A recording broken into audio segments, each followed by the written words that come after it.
Hello, everyone. Welcome to our second professional panel of the spring 2021 semester. I am Drew. I'm the president here at the University of Akron Exercise Science Club, and we are really excited to have three awesome professionals who will introduce themselves in a second. So just real quick, what we're going to do tonight is just like every other panel, we'll have all of our wonderful professionals introduce themselves first in a quick minute or two, summary of their professional careers. Then we'll move on to some Q&A, and we will ask our reoccurring question at the end of any common tips or life advice that they have for us that they wish that they knew at our age as our final question. So yeah, we're really excited to have all you guys here. We're going to get started. So again, as I said, if you guys want to go ahead and introduce yourselves, we'll start with Ms. Johnson, and they'll go to Andy and then Mr. Schlero. You're on mute. Can you unmute for me? Obviously, as a PT, I do not use video conferencing ever. Okay, so my name is Tricia. I'm a physical therapist. I've been a physical therapist for about 16, almost 17 years now.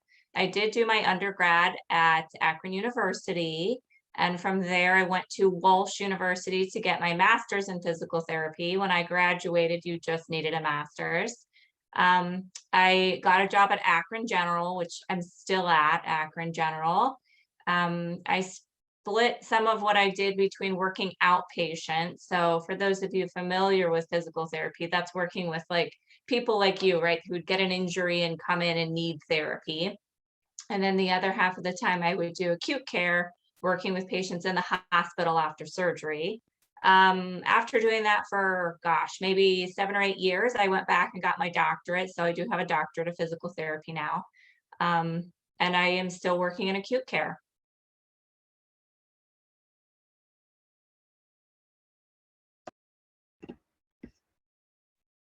All right, my turn.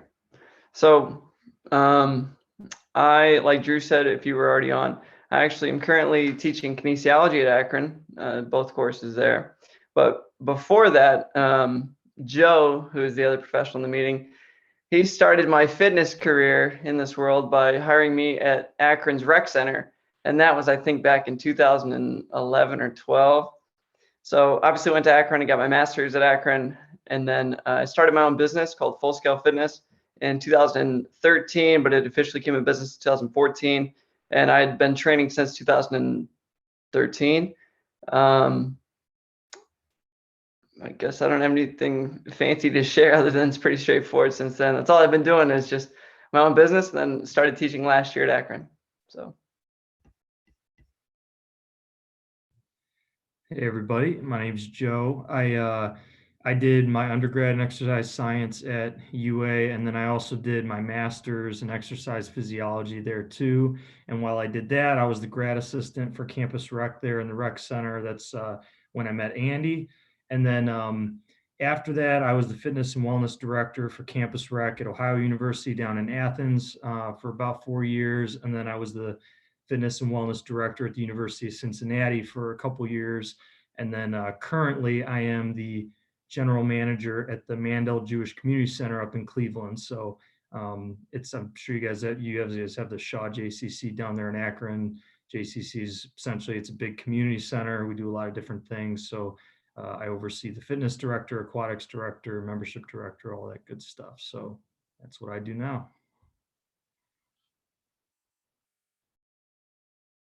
Okay, so just like I was saying, I'll start, and Lex and I will ask a few questions that we have here from our students that could not make tonight. Just a heads up, if I'm ever looking up here, I just have my second monitor. I promise I'm not like watching something. So yeah, Lex and I will ask a few. I'll ask two, she'll ask two, and then we'll open up to the other students here to see if they have anything. If they don't, Lex and I have about 50 questions on our screens that we can keep asking. So I want to start. I'm going to start with Joe, and I have a question that says, what do you do on a daily basis? Is it the same thing every day? And what is your favorite thing to do as a manager? It's definitely not the same thing every day. There's some stuff that's repetitive. I feel like anytime you're in an administrative role, it's like a huge mix of different things. I mean, some of my times I'm in my office just literally working through piles of emails, returning them and answering people's questions and following up on things. Since I'm the general manager, I try to do a lot of walkthroughs through our facilities, try to interact with members and staff. And then the dynamic of the JCC is that I'm also on the executive team there with the president, the CEO, and the CFO. And so I feel like there's some days I'm a professional meeting goer. So I'm in a lot of meetings, and my role specifically with my staff that work for me and then the executives is I feel like it's a lot of me trying to take information from other areas and try to get it to the right people in a way that makes sense and make sure everything is happening the way it should be. So it really is a mix. Like there's some days that are monotonous, but there's a lot of days where everything is very different. So it just kind of depends, but it's a big mix of meetings, being at my computer, going around the facility, doing random things that need done, talking to members and talking to different people. So next week I present to a board of trustees at a meeting. So it's all kind of a big mix of stuff. That's awesome. Thank you. All right. Our next question is for Andy. And it is, this is probably a question that you could talk about for like hours because it seems really complicated, but what is the process of opening and starting your own business? Was there anything that almost made you not want to open your own business?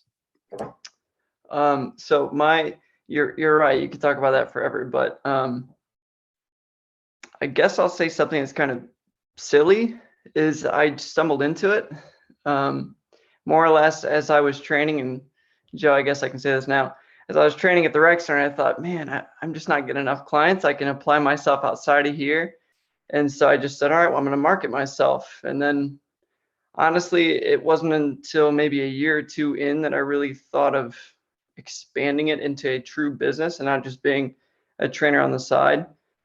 So I can't say I never like looked at it as a big wall to overcome or anything like that. But if I look back in time and I think, well, this is what you got to do to get here, then I'd probably question it because what's the saying that you'll work 80 hours a week for yourself, so you don't work 40 hours a week for somebody else.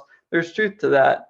So there's a lot of freedom, but it's a lot of self-discipline that gives you that freedom, and it takes time to get to that point. So I guess I'm going to keep it pretty straightforward like that, but yeah. That's a quick follow-up is, so you said you kind of stumbled into it. I know that we have a few people in here and we have a bunch of people in the club that want to do similar things to what you're doing. When you say you stumbled into it, does that mean as you kind of got deeper into it, you kind of developed into, okay, starting out maybe on social media, then purchasing a building and then just kind of growing from there? Or was that kind of all part of your plan? No, so social media wasn't nearly as relevant as it is now in building a social brand. So if I were to start today, I'd put 80% of my day online. Because I mean, if you could have the best product in the world, you could be the best trainer in the world, but if nobody knows you exist, then what's it matter, right? So I guess if I was starting today, I would definitely be doing social media. Then falling into it was more or less word of mouth, which is still relevant, you know. But once I gained a few clients just on my own, you know, extended just friends out here, more or less, I guess I'll say I stumbled into the idea of where I'm like, hey, I can market myself, and people like I ran out of time. And that's when I was like, this is a business. So I guess that's what I mean when I say I fell into it. It wasn't some big grand plan to purchase a building, which, by the way, we're no brick and mortar. We're still completely mobile. So we serve people in their homes. We do corporate wellness as well. And that again is kind of stumbling into it and realizing there's a market, you can grow into it. You just got to make sure you do the right thing. So I hope that makes sense. Thank you. So the next question is for Tricia, sorry. How was getting your master's degree compared to getting your doctorates? The biggest difference, my master's degree, obviously I did that full time. When I got my doctorate, I was still working full time. So it was doing a lot of classes after work, but the program was tailored to a full-time professional trying to get their doctorate. It was also different in that it was distant learning because it was through the University of Montana. So I did have to go out there a few times, but most of it was very similar to what you guys are doing right now, online lectures, or recorded lectures, and then like probably communication boards or message boards, however you guys do that kind of stuff to collaborate as a class. So the learning type was just very different. Okay, thank you. The next one is for Joe. Have you always wanted to be a general manager at a gym, and what do you enjoy most about it? So in the beginning of school in my career, I did not think I wouldn't have thought I would want to work in like administration type stuff. I think I would have thought it was boring and there's no way I'd want to do it. I enjoyed training and coaching and doing more of like, I mean, I started personal training and teaching group fitness classes and stuff. So, but I think over time, as I did more of the administrative stuff, I really started to like the, just like the strategy and the development, and I liked planning things. Like I think that everyone's wired differently. Like there's people I know that can work 50, 60 hours a week of purely training or coaching and they love it and they wouldn't be able to stand being behind a desk. Me, it's like I think I would get burnt out doing that much hands-on training, but I enjoy the more planning, strategy, the administrative stuff. So I like it. And so I don't think I always want to do it, but the more I learned about it and when I started doing it as a GA and everything, I think I started to realize how much I liked it. And was there a second part to that? Yeah, it was, what do you enjoy most about it? Oh, yeah, I think it's what I enjoy most is there's a lot of stress involved with the administrative management stuff and being a leader of a couple hundred people. But what I enjoy is like the victories when you accomplish a goal or you have a member or a staff member tell you how much they appreciate the way you're doing things and stuff like that. That stuff is just like, all right, that's all worth just the headaches and the stress and stuff. So that's my favorite part. So right after this question, we'll open it up to the other students that are here. If you guys have any questions / think of a question during this one, this one's going to go to all three of you. So we'll do it in the same order that you guys did. Like if you were just shut off, oh my gosh, crisis mode. Okay, there you go. We'll do it in the same order that we started in. Do you guys do anything that is seen as odd in a daily routine sense? So I think what this means is kind of like, do you get up super early and exercise before work? Do you eat something weird for breakfast? Something like that. That's like a routine that you have gotten into that you think has really helped you or has changed the way that you live and work. I have no idea how to answer that. I feel like the way I prepare for work is pretty standard. I get up and make some coffee and get ready for work and go in. I don't feel like there's anything very strange that I do. I do know that if I get up and go straight to work, when I get to work, I need social time. So I tend to not be as productive. So if I get up a little earlier and I can kind of wake up and like maybe listen to like a nerdy podcast or something, I've gotten a little bit of social time. So when I get to work, I can actually start working right away. So for me, that took a little time for me to figure out. Like I like to talk to people for a while when I first wake up and, kind of get my brain going. So I guess the podcast is the weird thing I do in the morning.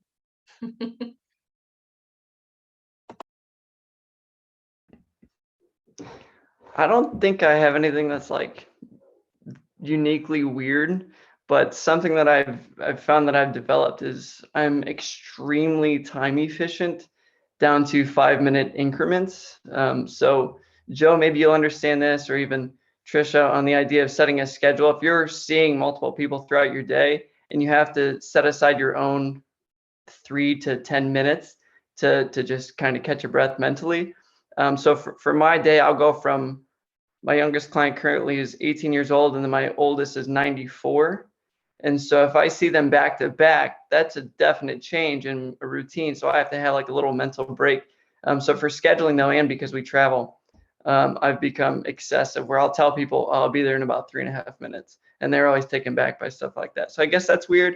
Other than that, learning how to eat on the road for me, That's that's a skill set that I hate to admit that I've developed. But other than that, that's pretty much all I got that's unique.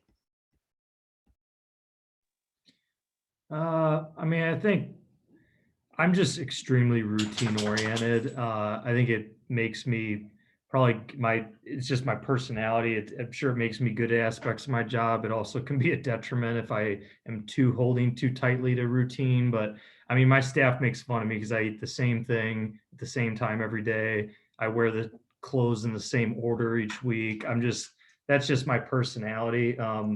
But this year has definitely continued to reiterate that we all have to be flexible with routine, because everything, I think the routine piece and kind of my personality that way, it makes me good at my job in some ways, but it also, if I get too locked into routine and then I lose my mind every time something unexpected happens, I would be terrible at my job. So it's a very double-edged sword. All right, we'll open this up for the other 5 students. If no one has a question, I have a bunch more. Hi, I had a question for Tricia. So I'm a pre-PT student myself, and I'm interested in inpatient acute care settings. So I was just curious, like on a day-to-day basis, like age demographic that you see, like pathologies of patients you see throughout the day. I'm sure it's different every day, but just curious what like a day-to-day kind of schedule looks like for you. So at Akron General, we rotate through the hospital. So that means all the different units, ICU, like the neuro unit, ortho. So day to day is very different every day, which is really nice, right? At Akron General, we're just adults, with the exception if there's a trauma and it's a teenager and they don't really know how old the person is, we may get some like 15, 16, 17, 18-year-olds, but basically it's the adult population that I see. And it's all the way up to patients in their, 90s, 100s. So a very wide range of patient. So it's honestly very diverse, right? It could be a simple orthopedic patient. It could be a little old person who is just really sick and been in the hospital for so long and needs to learn how to walk again so they can get home. It's a broad range of what I see, which is very nice, I think.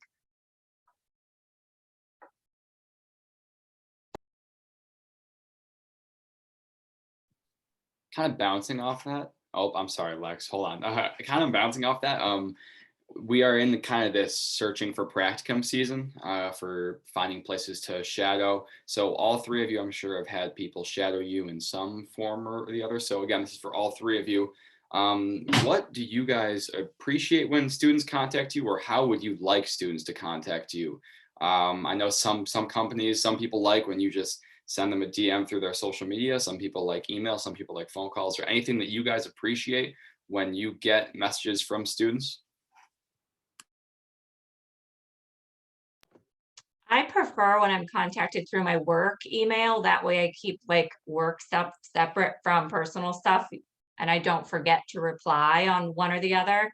Unfortunately, right now, because of COVID, we still are not allowing volunteers or interns or student shadowers.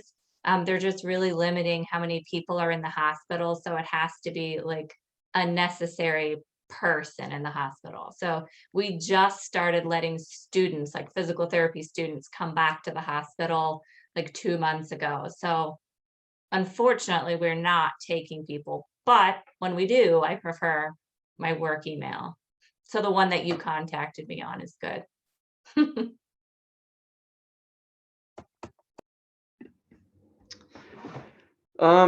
Any method in today's world. We get Instagram direct messages, we get Twitter, we get Facebook. For the university, I put out my personal email and the business email, so anything's fine.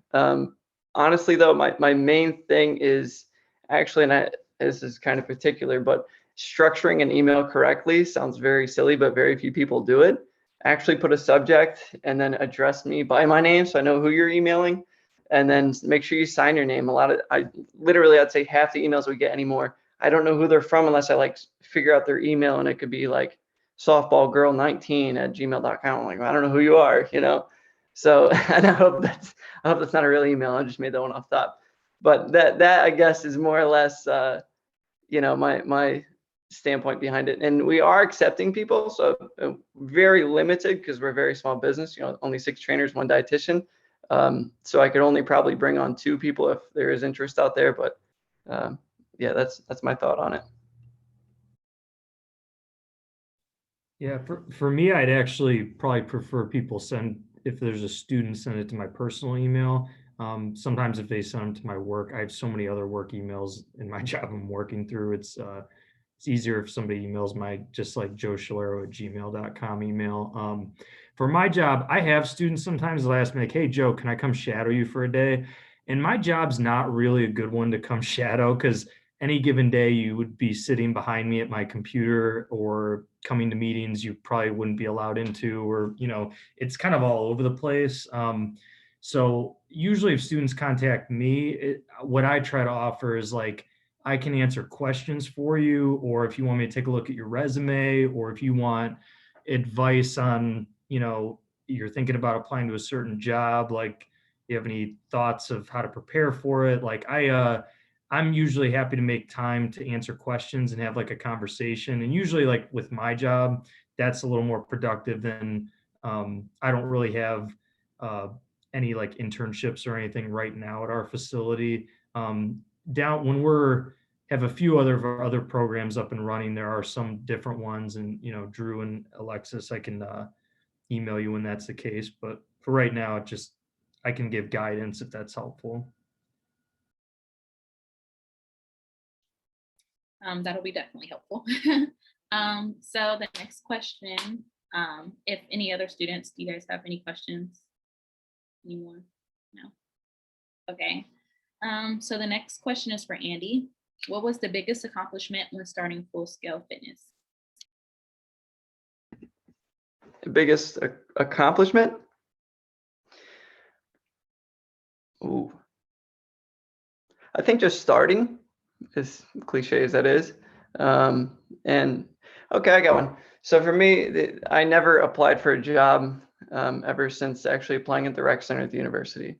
Ever since then, I've never applied for a thing, and that's been 9 years. No, yeah, not 10 years now, which that's kind of a personal accomplishment. My dad's self-employed, and I was always envious of him for that idea. So I'd say that's kind of a personal accomplishment. But for the business, we've grown every year. That's obviously an accomplishment. And we've held our standard.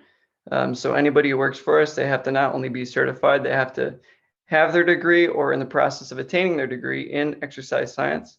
And so I haven't had to cut corners on that as well, which has been an accomplishment. Okay, and a follow-up for that. So how long did it take you to expand your business? How long did it take you to get it up and running? If you look at the stats, everything's kind of against you. I think, what is it, 50% of businesses close their doors by 5 years. And we're past that mark, which is obviously a good thing. And then just this last year, we actually expanded to Columbus. So it's taking time, you know, again, with no brick and mortar, it's definitely a skill set, because how do you promote a company when there's no physical location? That's a challenge. So you have to be skilled more or less, or find skilled people who know how to market online, something called SEO, search engine optimization. So if you're looking into building a business, learn about that. And that's been helpful, but it just, yeah, it takes time. In my own personal opinion, I'm like, man, we're not growing fast enough. But you know, there's other businesses that when they grow too fast, they fail because they stumble up. So I think we're doing a healthy pace, I guess. Yeah, sounds good. So the next question is for Tricia. Do you prefer inpatient or outpatient better, and why? That's kind of a tough question. I guess because right now all I do is inpatient. It's 2 very different ways of practicing physical therapy. Outpatient is focused essentially on one body part and rehabbing it and getting the patient back to whatever their goal is, right? Whether it's back to a sport or back to something as simple as, just a hobby of theirs. Versus in the hospital, it's an entire body that we're working on, but it's also very short term because patients aren't in the hospital for very long. So I don't always get to see if I've really done anything that helps this patient, aside from, I guess, if they get to go home instead of a rehab facility, right? So selfishly, outpatient might be nicer because you get to see how you're impacting a patient and the follow through on their part, versus that you don't get to see that in acute care. So I guess it just kind of depends, what aspect too of therapy you're looking for. This next one is for Joe. How was being an assistant director and working at the rec here at the University of Akron aided and helped in the career that you have now? Working at universities helped a ton. My job now that I do, I'm very young for. Like all the people that I oversee, the directors that I'm in charge of are like 10 or 15 years older than me. And so I feel like the only reason my resume was good enough to get me my current job is because working at universities, you have to do such a wide variety of things. Like I had to work in budget meetings. I had to do work with the architecture department. I had to plan a million different types of things. And with the turnover of staff, you're doing staff training, you're doing risk management, you're doing just, I feel like everything under the sun when you work at a university. And so I think that those jobs were very helpful for me in that way, is that they definitely, I mean, for a few of these jobs that I worked there for a couple of years, I feel like I got more experience than I would have gotten just working in another setting for where I was at. So I think that's one of the biggest benefits of working in a university, if somebody's considering it, is you get a lot of experience doing a lot of different things if you choose to take advantage of the opportunities you have. But it was very helpful. This next one's for Andy. With you being the most recent graduate and being still involved in obviously being a professor here, is there anything that you can remember that one of your professors or classes taught you that you still use on a week-to-week basis? Anything with, I'll say exercise prescription. That's definitely because we're programming for everybody. And then special pops with Dr. H. That was definitely one where, there's a few classes, and I said this at the beginning of, my class this year. There's a few classes that you want to save every PowerPoint from, and it's exercise prescription, off the top, kinesiology, and special pops. Those were the main three that I find I will go back and reference things just to kind of like trigger me and like, oh yeah. So those three definitely have stood out to me the most. But anything that was said specifically, indirectly, again, Dr. H had mentioned that most of the people you're going to come into contact with aren't actually healthy. And so it seems like 1 in every 50 are a clean bill of health. The rest have something going on. And sometimes, I mean, there's things out there you'd never heard of. You never heard of it all. So I'm like, all right, you got to be skilled enough to go and learn how to research and find the people who know how to give you the right answers. So I credit Dr. H on that one. Well, thank you for that, because I'm actually taking special pops and exercise prescription, one in the summer, one in the fall. So I'm going to save all the PowerPoints. Thank you, Andy. Save it all. Save it all. This next one is for Tricia. So what is the best way to prepare for DPT? That is a tough question. Obviously, I guess I would say for freshmen starting out, grades are very important for getting into PT school. And then like when we're hiring people, because I sit on the interviews at the hospital, when we're hiring people, we look for students actually who have had some type of a job during their college career, because to us, it shows you can do time management and stress management. In today's day and age, you need to be able to juggle lots of different things. So we like to see when there's students who are motivated enough to have good grades and have a job. Also, if that job could be in any type of service field, we're fine with that. We have plenty of students that are waiters, right? You have to do conflict resolution, dealing with customers and clients. When you're a physical therapist or anything else, all of your patients are essentially your customer, and you're selling the product, which is you. So any type of job experience is great to put on a resume when you're starting out, applying for schools. They just want to see experience like that. Life experience is important, right? Not just grades and making sure you volunteered at different settings, but life experience is important. I'd like to throw in for her. Do you guys actually do in your interviews? Do you guys look at their social media? Honestly, we do not. I don't know what schools do. We don't look at their social media. I guess I'm trying to word this nicely. We assume that there are plenty of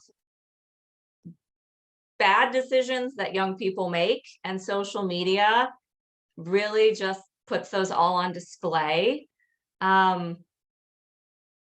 So we really have not been looking at social media as an indicator of what kind of person we're getting, because I'm sure there's things we've all done as teenagers and early 20s that reflect nothing of who you are right now. So we don't. Joe, I hope you don't mind me taking over. Joe, do you guys do anything like that? Look at social media? I mean, I'm genuinely curious. I think it's relevant for everybody listening. Do you guys look at that at all? So most of the employees that I have now are older, that I'm just trying to get them to use our computers to do payroll right, let alone have worry about their social media. So most of my staff's older now, but when I worked at universities, I didn't go crazy looking at people's social media for the same reasons Tricia said. But I will say, when we were looking at like hiring grad assistants and stuff, and we would have it narrowed down to a couple people, we would look at it. I wouldn't be like digging through their stuff, but you'd be surprised what some people would just, especially as we look at the transition of somebody from undergrad to being a grad assistant, where they're going to be supervising other college students, and they're still kind of young and they're learning how to make that transition from younger to being in charge of the younger people. If some people are like so blatantly unprofessional and ridiculous with their social media, that it's like, hey, if you don't have the presence of mind to be thinking about that, I mean, it factored in a little bit. But like I said, I also agree with what Tricia said, of that we're certainly not, I would hope no one would hold me to everything I did when I was 20. And so it's not like we go crazy. But I do recommend everyone that if your social media is public, I would think about it, because you never know. Some people care a lot more than we on this call do too, and they will dig. So I would consider that. I'll admit I dig. And there's been 3 people I can tell you who have emailed me directly, including previous students, where I'm like, first thing I do is I look up their Instagram. And if in the first 10 to 15 photos, I mean, it doesn't look like a good representation of a business, more or less, because at the end of the day, you are all your own business. Yeah, no, I'm fast to say, nope, never mind. So I'll stand on my own stool with that one. That's a great kind of segue. Right when Tricia mentioned the interview process, I was going to basically ask what Angie just asked, but I kind of have a twofer here. So we'll go all 3 of you, because it's awesome. All 3 of you either sit on interview boards or you hire people yourselves. So is there any one specific thing you look for in the interview process? Obviously, Tricia, besides having a job in college, like you just mentioned. And then the second is, how much does the resume weigh versus how you have the interview skills and social skills? So the resume for us is a very big deal. I think touching on a little bit of what Andy said, setting up a proper email. We also like when people set up a CV, or a cover letter for their resume, and that it's really held to 1 page. When we get multiple page resumes, not that we can't read multiple pages, but it's like, is this stuff relevant or necessary? And so resumes do play a a big role in how we decide who we want to meet with. Because you don't want to be sitting interviewing for days to fill, a position if you could weed people out right away. Then in the actual interview, I mean, I do look at, did a person clean themselves up and dress nice and is not wrinkled, comb their hair? Like, do they look professional and like they respect themselves to get ready to come to this interview? I appreciate also when people we're interviewing have questions for us. I mean, we go through, telling, what we're looking for, asking questions, but I really appreciate when people have questions, regardless of what the question is, because it shows me that they thought about this before coming and maybe even did a little bit of digging into whether it's a question about the hospital or acute care or, anything. It just shows they prepared for the interview.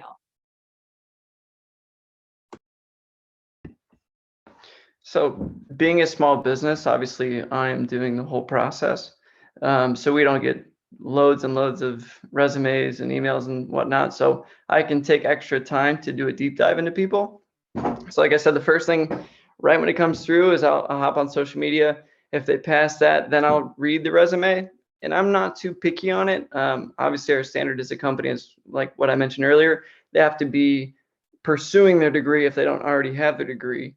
And a certification in exercise science or something along those realms, biomedical engineering as well. And then from there, I'm very conversational. So I'm big on emotional intelligence, or EQ. And so if I actually get to sit down or have a phone conversation with somebody, I'm more or less learning, like, how do they continue the conversation? Can they break an awkward silence? Can they ask a good question, like what she said? So I'm very, I'll say EQ oriented. And if you don't know what that is, look it up. There's some books on it. There's some videos, TEDx talks. I recommend it. Yeah, I would agree with what Tricia and Andy, everything that they said. I think when I've served on search committees at the universities I've worked at, my biggest advice would be kind of like what Tricia said. When you go through a job description of a position you're applying for, look at everything that's in there carefully.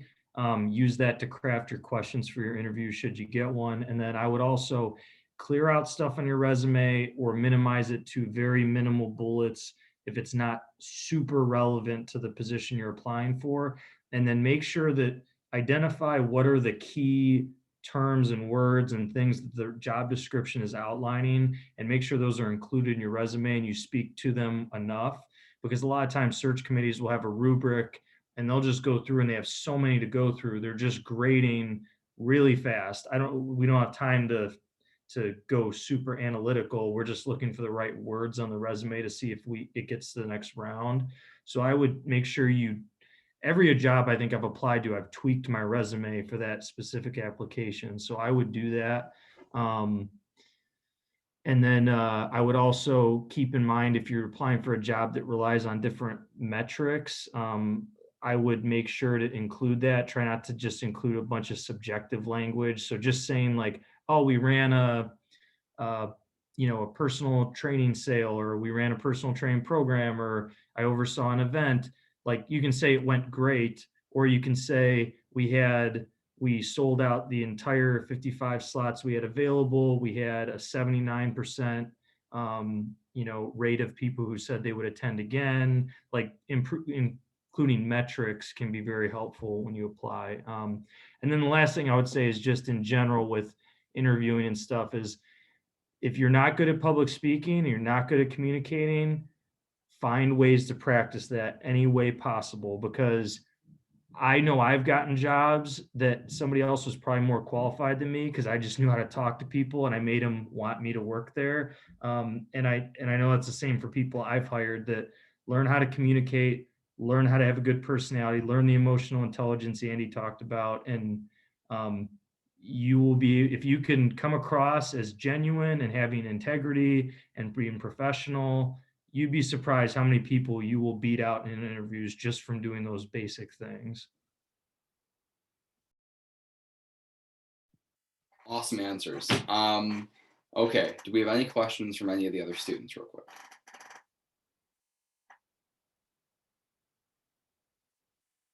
Okay, perfect. So a few more here. This one is for Andy. When you're working with a patient that has a particular condition, it doesn't specify what condition, how do you go about the process of specializing for them? It's kind of hard to answer without any specifics, but more or less, we follow ACSM standards. If they are already working with a PT, we go to them. I take the word as kind of like the gospel and say, okay, here's what you've been doing. Then they hand them off to us, because a lot of times it turns into private pay, and that's where we come in. Like for the 94-year-old I mentioned, he broke his hip early this year, and he's still actually seeing his PT only once a week. And then she's helping us with her programming. That way, when he sees us 3 times a week, we know what we're doing. And then you can have other people, I won't call it a condition, but sports, it's a mindset and a skill set that people have to work towards, and that definitely gears your training. But go back to your school Bible being the ACSM guidelines and whatever edition they're on nowadays. And that's where I'll start with my baseline data before moving forward. Again, it's kind of hard to answer with no specifics. Okay, so the next question is for Tricia.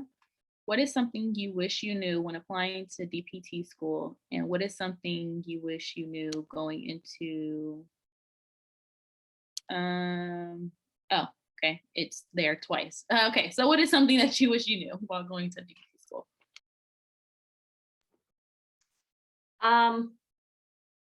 I guess the biggest thing I wish I would have known was all PT schools are basically the same. When you're applying for a job, we don't really care where you got your physical therapy degree. So, if you can go to a school that's less expensive, honestly, I would say do that, because tuition has gotten so out of control, and you don't want to be paying that back forever and ever and ever, right? So I wish I would have known that really a PT degree is a PT degree, regardless of where it comes from. It's kind of my biggest thing I try to tell students when we get them too, is don't go to the place that charges you the most just because you think you'll be better when you come out, because we're all the same. Okay, and we're actually going to ask you another one because you have a lot of questions on here. But what is one thing that you have learned in your professional career that you wish you learned while you were still in college?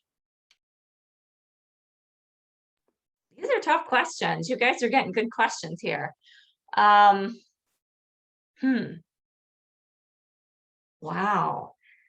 One thing I wish I would have known. I don't even know how to answer that. That's terrible. I guess as a student in PT school, I think it's good to keep an open mind. I feel like a lot of the students that I work with have already decided they want to do outpatient or sports therapy.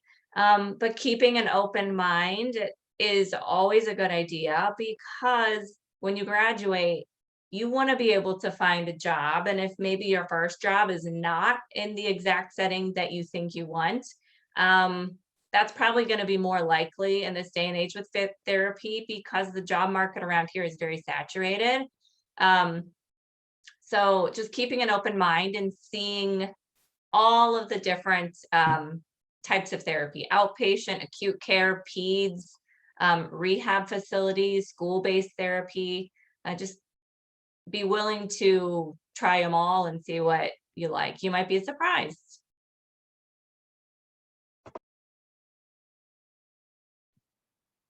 Okay, so one more before our final question. So I guess 2 more. Whoops.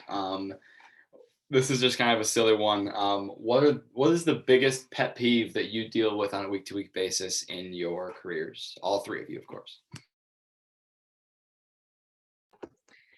For me, it is the insurance companies, because the insurance company totally dictates everything that happens with our patients, which is so unfortunate.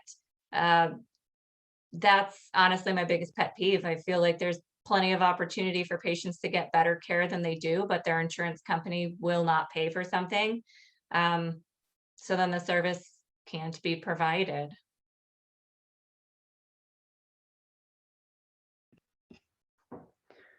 Not much really gets me going. I'd say a last minute cancellation. That's pretty obvious, just out of respect of time. And then my own personal problem is if I overschedule myself, like where I'll work 10 hours in the day. I had good intentions to come home and read, and then I don't want to do anything with that. So that's my own problem, I guess. Not so much a pet peeve, but yeah, a matter of respecting time. That's kind of my thing.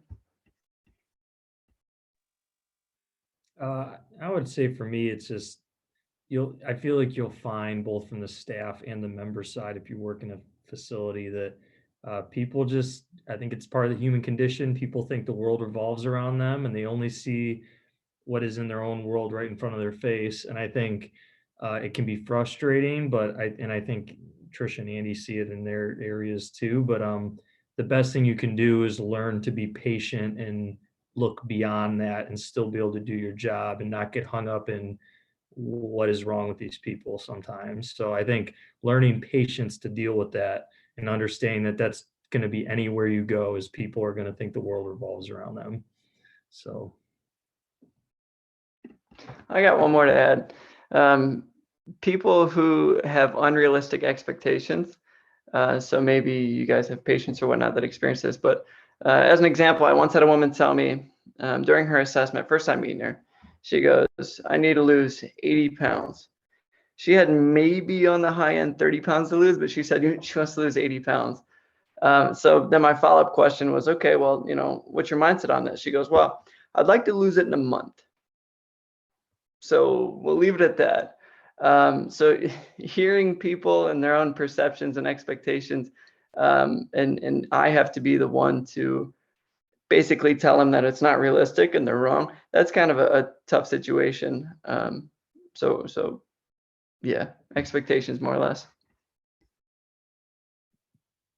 Okay, wonderful. So we'll end here with our final question. This is what we ask everybody. You can take this wherever you want. You can talk for 10 minutes. You could talk for 30 seconds and just give us 1 point. So this is what we like to ask all of our professionals is that, is there any life advice, career tips, anything that you wish that you would have known when you were our age that you now know? So again, this could be anything, just any tips or life experiences that you wish that you had when you were our age in college that you now have.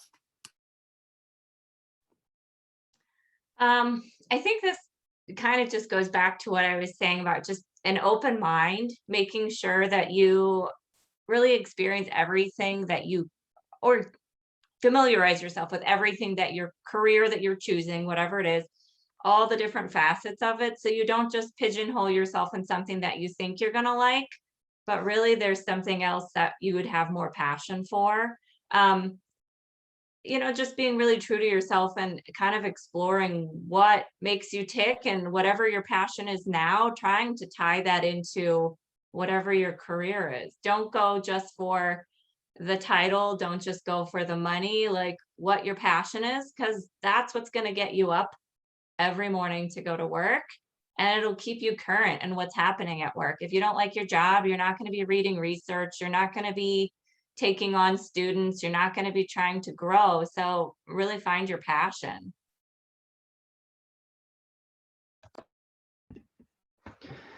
College is a great opportunity to understand the differences of excessive workloads and then excessive freedom.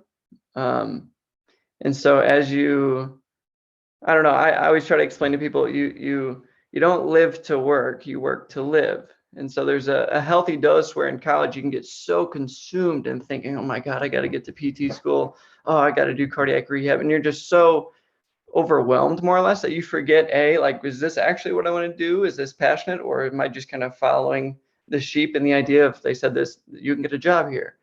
And so taking advantage of the free time that you do find, when you get it. So not right now with finals week coming up. And then second would be understanding that while you might not have much experience, you're still of value. You still have knowledge. So you don't have to have the degree to necessarily know things in that field.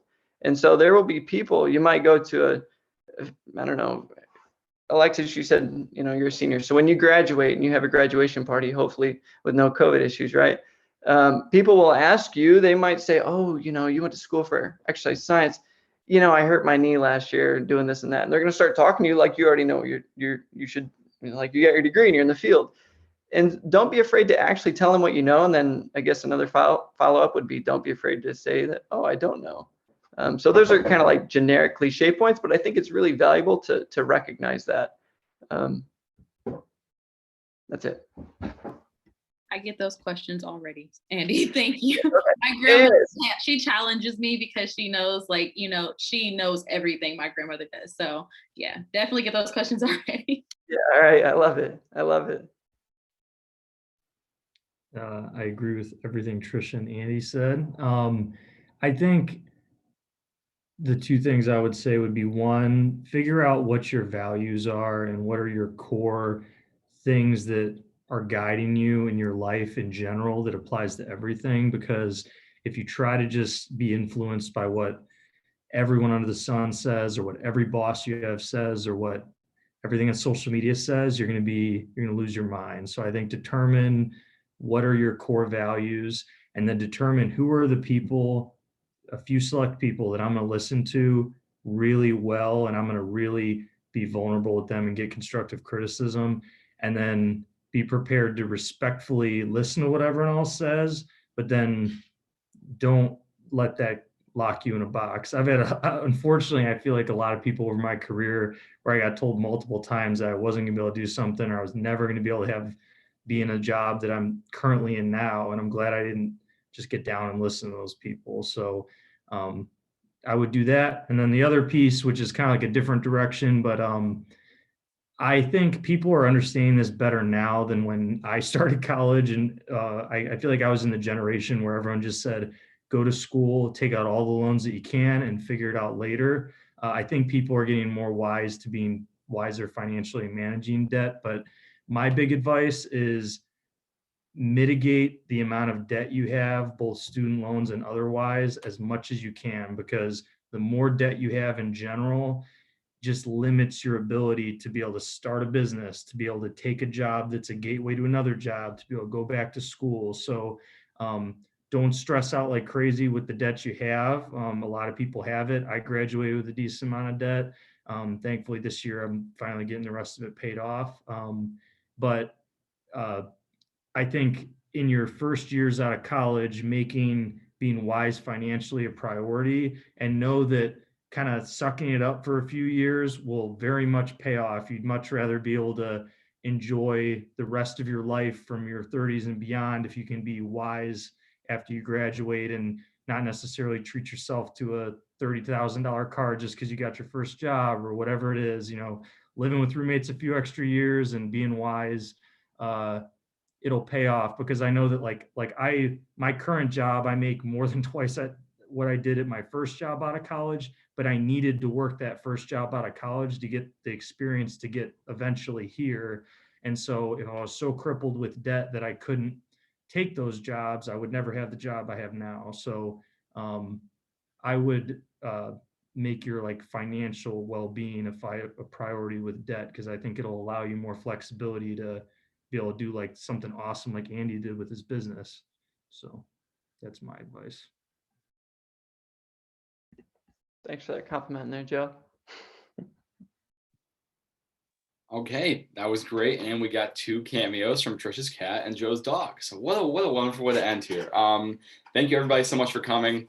Students, we do have officer applications. They're closing Sunday. I think 3 people already in this call have already applied, which is wonderful. I'll be sending emails out about that. And then this is our last professional panel, last meeting of the semester. So good luck to everybody on finals. Professionals, thank you all so much for coming. We appreciate it so much. Andy, I hope you can see that we've kind of got this together now, unlike our first one. So I hope you're impressed. We did this all for you. Way better than the first time. I could actually hear everybody and see everybody. This is that's wonderful. But yeah, we're so glad to have everybody here. If you guys, any students, I'll be sending you guys out the professionals contact information, professional contact information, of course. And yeah, thank you everybody for coming, and we'll see you all next time.